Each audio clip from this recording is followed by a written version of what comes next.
Hello everyone, আসসালামু আলাইকুম। অহনাস cooking ক্যাবের নতুন একটি রেসিপি দেখার জন্য আপনাদেরকে ওয়েলকাম করছি। আজকে আমি আপনাদের সাথে কোনো রকম চিকেন পিস পিস করে কেটে নিয়ে এখানে এক কাপ লিকুইড দুধের সাথে একটা রেসিপি ভিনেগার মিশিয়ে আমি এখানে বড় সাইজে আমি চিকেনটাকে ম্যারিনেট করে রাখবো। একটি প্যান দিয়ে পরিমাণ মতো তেল দিয়ে দেব। তেলটা একটু গরম হয়ে আসলে এখানে আমি 1 কাপ পেঁয়াজ কুচি দিয়ে দেব। পেঁয়াজ কুচিটাকে আমি এবার বেরেস্তা করে নেব। চিকেন রেজালায় পেঁয়াজ বেরেস্তাটা ইউজ করলে চিকেন রেজালাটা খেতে অনেক মজা হয় আর ফ্লেভারটাও সুন্দর আসে।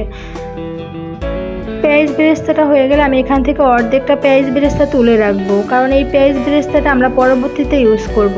এরপর এখানে আমি 1/3 কাপ পেঁয়াজ বাটা দিয়ে দেব, 1.5 টেবিল চামচ আদা বাটা এবং 1.5 টেবিল চামচ রসুন বাটা দিয়ে দেব।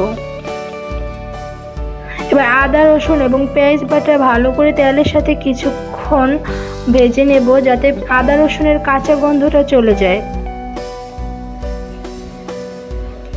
এরপর এখানে আমি 2 টেবিল চামচ বাদাম বাটা ইউজ করেছি। এখানে আমি কাজু বাদাম পেস্টটা ইউজ করেছি, আপনারা চাইলে কাঠবাদাম অথবা যে কোনো বাদাম ইউজ করতে পারেন। এরপর এখানে আমি স্বাদমতো লবণ এবং 1 টেবিল চামচ শুকনো লঙ্কা গুঁড়ো দিয়েছি। এই লঙ্কা গুঁড়োটা দেওয়ার একমাত্র কারণ হচ্ছে কালারটা একটু সুন্দর আসবে। তারপর এখানে আমি গোটা গরম মশলাগুলো দিয়ে দিলাম, তেজপাতা, লবঙ্গ, এলাচ, দারুচিনি, গোলমরিচ। তারপর এখানে আমি আমার বাসায় বানানো গরম মশলা থেকে 1 টেবিল চামচ গরম মশলা দিয়ে দিলাম। আপনারা চাইলে বাজারের কেনা গরম মশলাটাও ইউজ করতে পারেন। এরপর আমি অল্প একটু দুধ দিয়ে মশলাটাকে ভালো করে কষিয়ে নেব। রেজালা রান্নার আসলে স্বাদটা এই মশলাটা কষানোর উপরেই নির্ভর করে।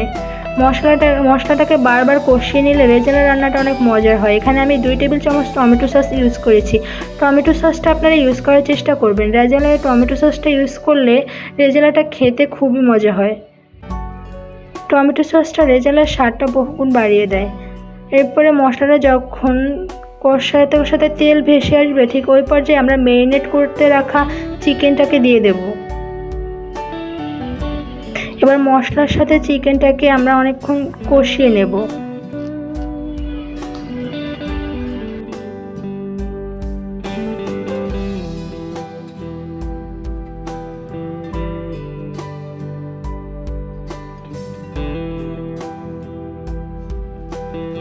চিকেন থেকে পর্যাপ্ত পরিমাণ পানি বের হবে।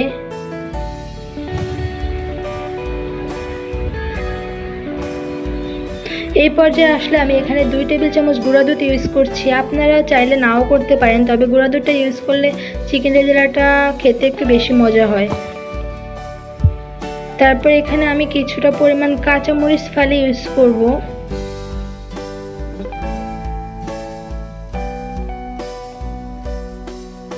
স্বাদটা ব্যালেন্স করার জন্য এখানে আমি 1 টেবিল চামচ চিনি ইউজ করেছি।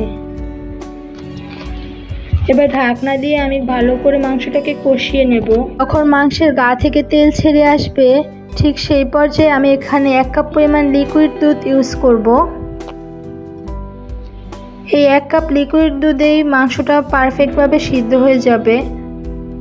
চিকেন রেজালায় সাধারণত আমরা অত বেশি পরিমাণে ঝোল রাখি না, এটা আসলে একটা মাখা মাখা টাইপ হয়। এবার আমি ওই যে তুলে রেখেছিলাম পেঁয়াজ বেরেস্তাটা, ওই পেঁয়াজ বেরেস্তাটা দিয়ে দিলাম।